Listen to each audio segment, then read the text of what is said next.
Education, irrigation మొదటి ప్రాధాన్యతగా తమ పాలన కొనసాగుతోందన్నారు ముఖ్యమంత్రి రేవంత్ రెడ్డి. కొడంగల్ నియోజకవర్గాన్ని పారిశ్రామిక హబ్గా బెస్ట్ నియోజకవర్గంగా తీర్చిదిద్దుతానని చెప్పారు.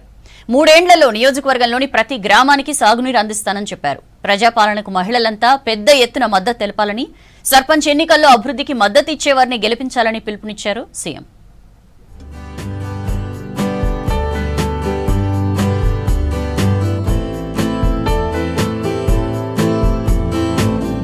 కొడంగల్లో ఏ విద్యార్థి ఆకలితో ఉండకూడదన్న లక్ష్యంతో ఏర్పాట్లు చేస్తున్నామన్నారు ముఖ్యమంత్రి రేవంత్ రెడ్డి. ప్రస్తుతం నియోజకవర్గంలో 28,000 మందికి ఉదయం అల్పాహారం అందిస్తున్నామని చెప్పారు. వికారాబాద్ జిల్లా కొడంగల్లో పర్యటించిన ముఖ్యమంత్రి అక్షయ పాత్ర ఫౌండేషన్ కిచెన్ ను పరిశీలించారు. మిడ్ డే మీల్స్ కిచెన్ భవన నిర్మాణానికి భూమి పూజ చేశారు.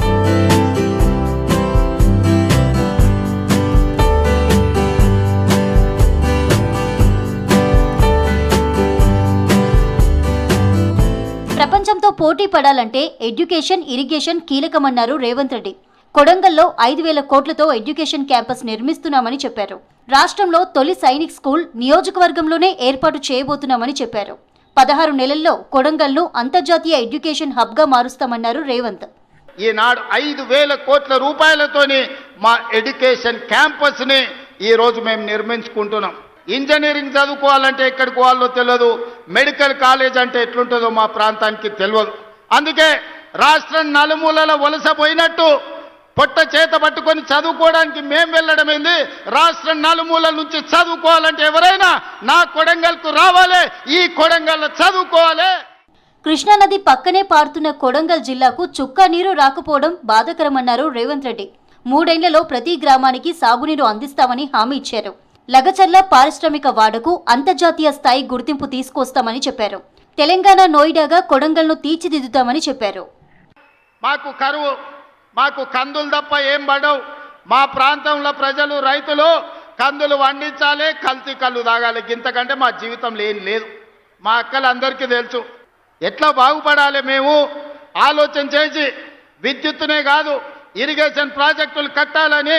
అందుకే కృష్ణానది జలాలు మా పక్క నుంచి పోతుంటే చుక్క నీరు రాక ఎడారిగా కరువు ప్రాంతంగా ఉన్న కొడంగల్ను 95% రైతులు స్వతంత్రంగా ముందుకొచ్చి వాళ్ళ ఆమోదం ఇచ్చి కాగితాలు ఇచ్చి మీరు ప్రాజెక్టు కట్టండి, మేము అండగా ఉంటాం, మా పొలాలు పోయినా సరే మా ప్రాంతానికి నీళ్లు రావాలని ఇవాళ మా రైతులు ముందుకొచ్చి భూములు ఇచ్చిండ్రు. రేపు మంత్రివర్గంలో ఆమోదం పొందితే 3 నెలల్లో ఉధృతంగా పనులు జరుగుతాయి. త్వరలో సర్పంచ్ ఎన్నికలు రాబోతున్నాయన్నారు సీఎం. 3-4 రోజుల్లో ఎన్నికల సంఘం నోటిఫికేషన్ ఇచ్చే ఛాన్స్ ఉన్నట్లు చెప్పారు. అభివృద్ధికి మద్దతుగా ఉండే వారిని సర్పంచ్లుగా గెలిపించాలని పిలుపునిచ్చారు రేవంత్ రెడ్డి. నాకు తెలిసి రాబోయే 3-4 రోజుల్లోనే రాష్ట్ర ఎన్నికల సంఘం సర్పంచ్ ఎన్నికల్ని నిర్వహించబోతుందని నాకు సమాచారం ఉన్నది. ఈ వేదిక మీద నుంచి మా మిత్రులకు ప్రతి గ్రామంలో మంచోళ్లను సర్పంచులుగా ఎన్నుకోండి. మన నియోజకవర్గాన్ని అభివృద్ధి చేసుకుందాం. అభివృద్ధిని అడ్డుకునేటోళ్ళని సర్పంచులను చేయకండి. మహిళా స్వయం సహాయక సంఘాలకు చెందిన ఆర్టీసీ బస్సును రేవంత్ రెడ్డి ప్రారంభించారు. ఆ తర్వాత స్టేజ్ పైనే మహిళలకు ఇందిరమ్మ చీరలు పంపిణీ చేశారు. నియోజకవర్గంలో దాదాపు 300 కోట్ల విలువైన వడ్డీ లేని రుణాలను అందించారు. అటు నారాయణపేట, కొడంగల్ కలెక్టర్లకు, వికారాబాద్ కలెక్టర్లకు నేను ఆదేశాలు ఇస్తున్నా. ప్రతి ఆడబిడ్డకు చీర చేరే విధంగా మీరు చర్యలు తీసుకోవాలి. ఈ ఆడబిడ్డలా చీర కట్టుకొని సంతోషంగా రేపు సర్పంచ్ ఓట్లలో అన్న చెప్పిన వాళ్లకు, గ్రామాన్ని అభివృద్ధి చేసిన వాళ్ళకు ఓటేసి రావాలి. కొడంగల్ పర్యటనలో రేవంత్ రెడ్డి మొత్తం 103 కోట్ల విలువైన అభివృద్ధి పనులకు శ్రీకారం చుట్టారు. 5,58 లక్షలతో 28 అంగన్వాడీ భవనాలకు శంకుస్థాపన చేశారు. 5 కోట్లతో ప్రభుత్వ పాఠశాలల్లో అదనపు గదులను ఏర్పాటు చేశారు. 3 కోట్లతో నియోజకవర్గంలో 10 గ్రామ పంచాయతీ భవనాలకు శంకుస్థాపన చేశారు సీఎం. 60 కోట్లతో కొడంగల్ పట్టణ రోడ్ల విస్తరణకు వర్చువల్ గా శంకుస్థాపన చేశారు సీఎం రేవంత్ రెడ్డి.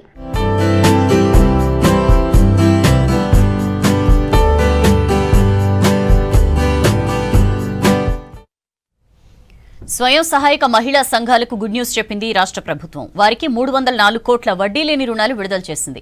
10 ఏళ్లలో లేని అభివృద్ధిని ఈ 2 ఏళ్లలో చేశామన్నారు మంత్రులు. ఎన్నికల్లో ఇచ్చిన హామీలను పక్కాగా అమలు చేస్తున్నామన్నారు. త్వరలో వచ్చే సర్పంచ్, స్థానిక ఎన్నికల్లో కాంగ్రెస్ ను ఆశీర్వదించాలన్నారు మినిస్టర్స్. స్వయం సహాయక మహిళా సంఘాలకు గుడ్ న్యూస్ చెప్పింది రాష్ట్ర ప్రభుత్వం. 304 కోట్ల వడ్డీ లేని రుణాలు విడుదల చేసింది. 3,57,098 గ్రామీణ మహిళా స్వయం సహాయక సంఘాల ఖాతాల్లో 304 కోట్లు జమ చేసింది. డిప్యూటీ సీఎం మల్లు భట్టి విక్రమార్క, మంత్రి సీతక్క ఆధ్వర్యంలో జిల్లా డిఆర్డీఏ అధికారులతో వీడియో కాన్ఫరెన్స్ నిర్వహించారు. ములుగు జిల్లా పర్యటనలో ఉన్న మంత్రి సీతక్క ఏటూరు నాగారం నుంచి వీడియో కాన్ఫరెన్స్ లో పాల్గొన్నారు. కాంగ్రెస్ ప్రభుత్వం మహిళా పక్షపాతి అన్నారు మంత్రి సీతక్క. మహిళా సంఘాలకు వడ్డీల భారం లేకుండా ప్రభుత్వమే వడ్డీలు చెల్లిస్తోందన్నారు. గత ప్రభుత్వం మహిళా సంఘాలకు 3,500 కోట్ల వడ్డీలను ఎగవేసిందన్నారు సీతక్క.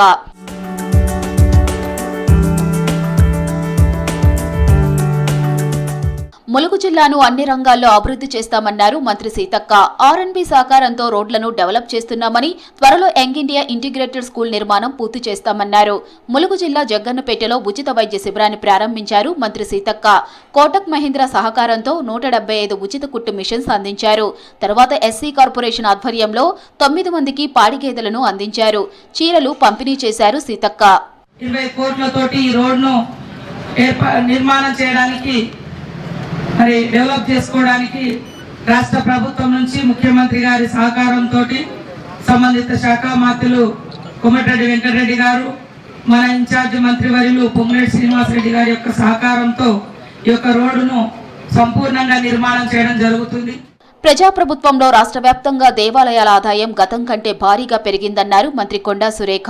బీఆర్ఎస్ సర్కార్ రాష్ట్రంలో యాదగిరిగుట్ట ఆలయాన్ని తప్ప మిగతా దేవాలయాలను పట్టించుకోలేదన్నారు. రాష్ట్రంలో ప్రతి ఆలయాన్ని అభివృద్ధి చేసేందుకు తాము కృషి చేస్తున్నామన్నారు మంత్రి. కాంగ్రెస్ ప్రభుత్వం రాకముందు వరకు 699 దేవాలయాల నుంచి 373 కోట్ల ఆదాయం వస్తే, ప్రజాప్రభుత్వం వచ్చిన తరువాత 2024లో 545 కోట్లు వచ్చాయన్నారు.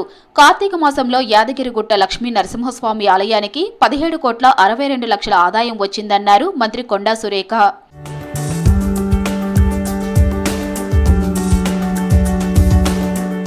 కోటి మంది మహిళలను కోటీశ్వరులుగా మారుస్తామన్నారు రాష్ట్ర మంత్రి జూపల్లి కృష్ణారావు. ఆదిలాబాద్ జిల్లా కేంద్రంలో ఐకేపీ ఆధ్వర్యంలో మహిళలకు ఇందిరమ్మ చీరల పంపిణీ చేశారు మంత్రి జూపల్లి. కోటీశ్వరులను చేసేందుకు మహిళలకు ప్రైవేటు బస్సులు, పెట్రోల్ బంకులు మంజూరు చేస్తున్నామన్నారు. వచ్చే 3 ఏళ్లలో హామీలన్నీ నెరవేరుస్తామన్నారు మంత్రి జూపల్లి.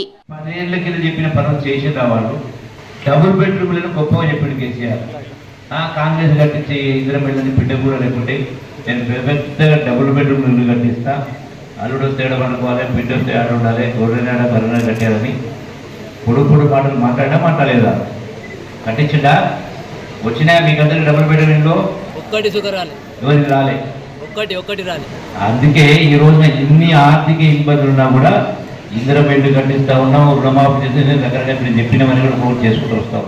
ఢిల్లీలో మంత్రి పొన్నం ప్రభాకర్ గౌడ్ పర్యటన కంటిన్యూ అవుతోంది. తెలంగాణలో గౌరవెల్లి సహా ఇతర ఇరిగేషన్ ప్రాజెక్టులకు త్వరగా పర్యావరణ అనుమతులు మంజూరు చేయాలని కేంద్ర అటవీ పర్యావరణ శాఖల కార్యదర్శి తన్మయి కుమార్ను కోరారు మంత్రి పొన్నం ప్రభాకర్. తెలంగాణ ప్రభుత్వం చేపడుతున్న నీటిపారుదల ప్రాజెక్టులు, వాటికి సంబంధించిన అనుమతులపై చర్చించారు మంత్రి. ప్రాజెక్టులకు త్వరగా అనుమతులు మంజూరు చేస్తే ప్రజలకు తాగునీరు, రైతులకు సాగునీరు అందించే అవకాశాలు పెరుగుతాయని కార్యదర్శికి వివరించినట్టు తెలిపారు మంత్రి పొన్నం.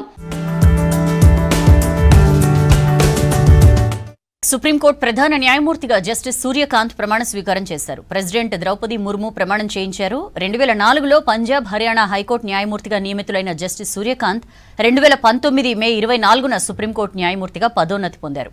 సుప్రీంకోర్టు సీజేగా 2027 ఫిబ్రవరి 9 వరకు కొనసాగనున్నారు జస్టిస్ సూర్యకాంత్.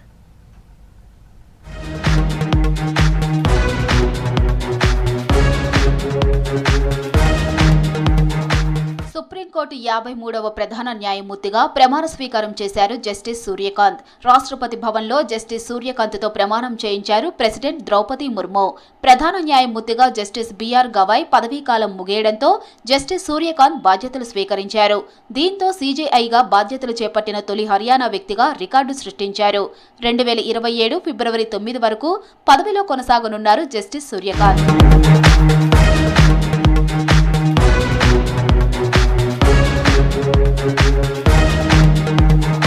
హర్యానాలోని హిస్సార్ జిల్లాలో 1962 ఫిబ్రవరి 10న జన్మించాడు జస్టిస్ సూర్యకాంత్.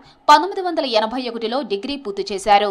1984లో రోహ్తక్లోని మహర్షి దయానంద్ యూనివర్సిటీ నుంచి లా డిగ్రీ అందుకున్నారు.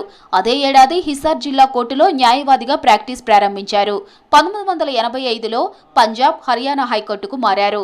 2001లో సీనియర్ న్యాయవాది హోదా పొందారు. 2004 జనవరి 9న పంజాబ్, హర్యానా హైకోర్టు న్యాయమూర్తిగా నియమితులయ్యారు జస్టిస్ సూర్యకాంత్. 2019 మే 24న సుప్రీంకోర్టు న్యాయమూర్తిగా పదోన్నతి పొందారు. 2 దశాబ్దాలుగా వివిధ కోర్టుల్లో పనిచేసిన జస్టిస్ సూర్యకాంత్ పలు కీలక తీర్పుల్లో భాగమయ్యారు.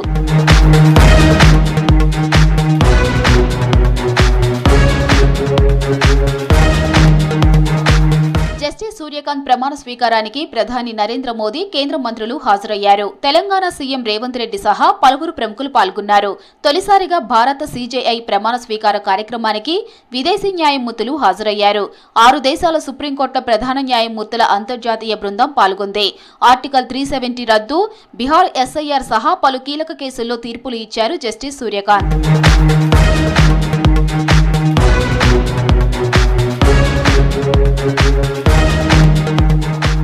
నూతన సీజేఐగా ప్రమాణం చేసిన జస్టిస్ సూర్యకాంత్కు LOP Rahul Gandhi, AP CM Chandrababu సహా పలువురు ప్రముఖులు విషెస్ చెప్పారు.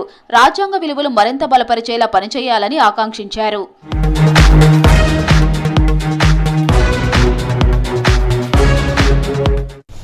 ప్రముఖ నటుడు ధర్మేంద్ర మృతిపై సినీ రాజకీయ ప్రముఖులు సంతాపం తెలిపారు. హిందీ సినీ పరిశ్రమ దిగ్గజ నటుని కోల్పోయిందన్నారు రాష్ట్రపతి ముర్ము. ఇండియన్ ఫిల్మ్ ఇండస్ట్రీలో ఒక శకం ముగిసిందన్నారు ప్రధాని మోదీ. ధర్మేంద్ర మంచి నటుడు మాత్రమే కాదు, మహోన్నత వ్యక్తిత్వం గల వ్యక్తి అన్నారు. కష్టకాలంలో ధర్మేంద్ర ఫ్యామిలీ ధైర్యంగా ఉండాలన్నారు ప్రముఖులు.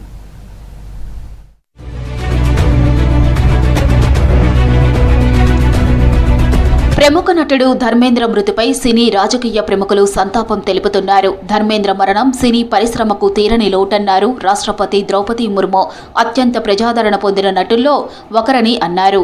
దశాబ్దాల పాటు తన నటనతో ఎన్నో చిరస్మరణీయ సినిమాల్లో నటించారని కొనియాడారు. ఇండియన్ ఫిల్మ్ ఇండస్ట్రీలో ఒక మహోన్నత వ్యక్తిగా ఎదిగారని అన్నారు. యువ యాక్టర్లకు ధర్మేంద్ర జీవితం స్ఫూర్తిదాయకమంటూ ఎక్స్లో పోస్టు చేశారు ప్రెసిడెంట్ ముర్ము.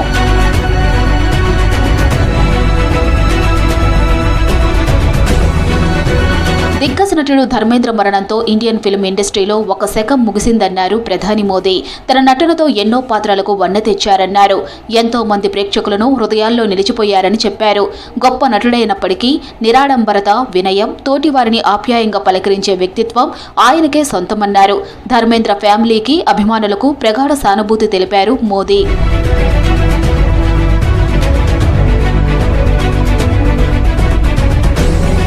గొప్ప నటుడైన ధర్మేంద్ర మరణం కళా ప్రపంచానికి తీరని లోటన్నారు లోక్సభ విపక్ష నేత రాహుల్ గాంధీ. దాదాపు 7 దశాబ్దాలుగా సినీ రంగం అభివృద్ధికి అసమానమైన కృషి చేశారన్నారు. ధర్మేంద్ర సేవలు చిరస్థాయిగా నిలిచిపోతాయన్నారు. ధర్మేంద్రకు నివాళులర్పించడంతో పాటు ఫ్యామిలీ సభ్యులకు సానుభూతి తెలియజేశారు రాహుల్ గాంధీ.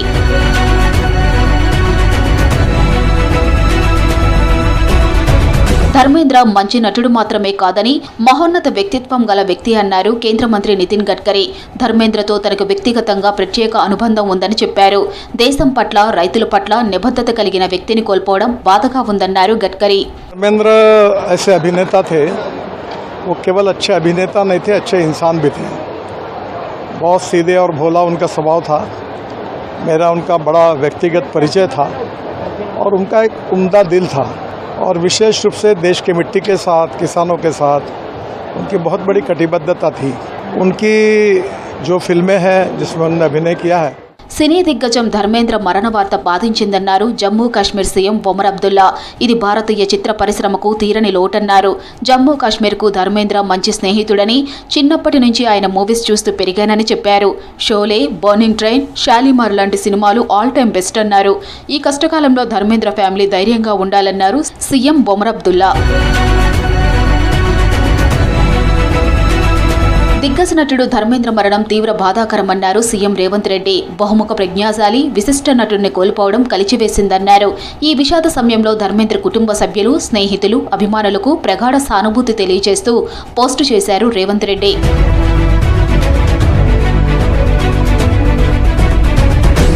ధర్మేంద్ర మరణ వార్త దిగ్భ్రాంతిని కలిగించిందన్నారు ఏపీ సీఎం చంద్రబాబు.